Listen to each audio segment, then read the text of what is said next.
Malcolm X avait l'habitude de s'adresser aux jeunes, faisait des discours spécialement pour les jeunes, se rendait dans les écoles, les universités afin de pouvoir toucher les jeunes. Pourquoi? Car les jeunes sont souvent le moteur du changement. Les jeunes sont l'avenir de l'humanité et sont bien souvent ceux qui sont le plus sensibles aux questions de justice et d'injustice. Au cours de l'histoire, c'est bien souvent les jeunes qui ont été des sources de changement. Par exemple, le Coran nous parle des gens de la caverne, ce groupe de jeunes qui avaient la foi. Mais également, la Sira nous rapporte que les compagnons qui ont entouré le prophète étaient souvent des jeunes qui, animés de la foi, étaient prêts à tout sacrifier pour leur religion. Paralyser la jeunesse, paralyser la réflexion, c'est empêcher la réforme, c'est empêcher le changement.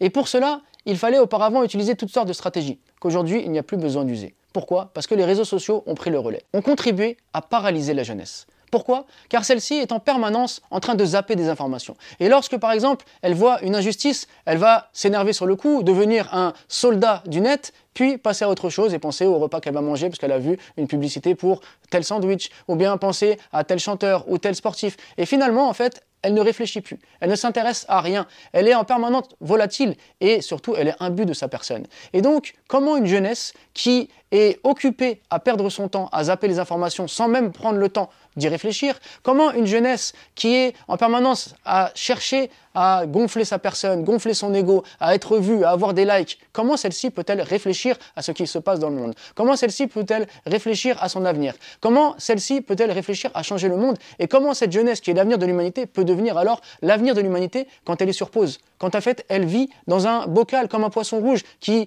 tourne sur lui-même mais qui ne va nulle part. Alors si les réseaux sociaux peuvent être intéressants pour partager certaines informations, pour avoir accès à certaines informations, les réseaux sociaux surtout nous enferment. Et avec l'algorithme qui nous empêche d'aller découvrir d'autres mondes, puisque finalement on ne rencontre que les gens qui pensent comme nous, qui vivent comme nous, qui réfléchissent de la même manière que nous, qui ne réfléchissent plus de la même manière que nous, puisque plus personne ne réfléchit, on est en permanence, on réfléchit à notre place, et l'algorithme justement réfléchit à notre place, et nous enferme dans notre monde, eh bien on ne discute plus avec les autres. On ne se rend plus compte des autres idées qui animent le monde. On ne se rend plus compte des enjeux qu'il y a dans le monde. Et donc, cette jeunesse est perdue. Cette jeunesse n'a plus cette vigueur, cette vitalité de pouvoir changer les choses. Cette jeunesse est enfermée dans ce carcan qu'est les réseaux sociaux. Alors, les réseaux sociaux nous brident. Une information peut nous faire monter et l'autre redescendre complètement. Et donc, on fait complètement du surplace. On n'arrive jamais à sortir de ça. Mais qu'est-ce qui peut alors nous sortir de ça? Qu'est-ce qui peut nous éveiller? Qu'est-ce qui peut nous réveiller? La lecture.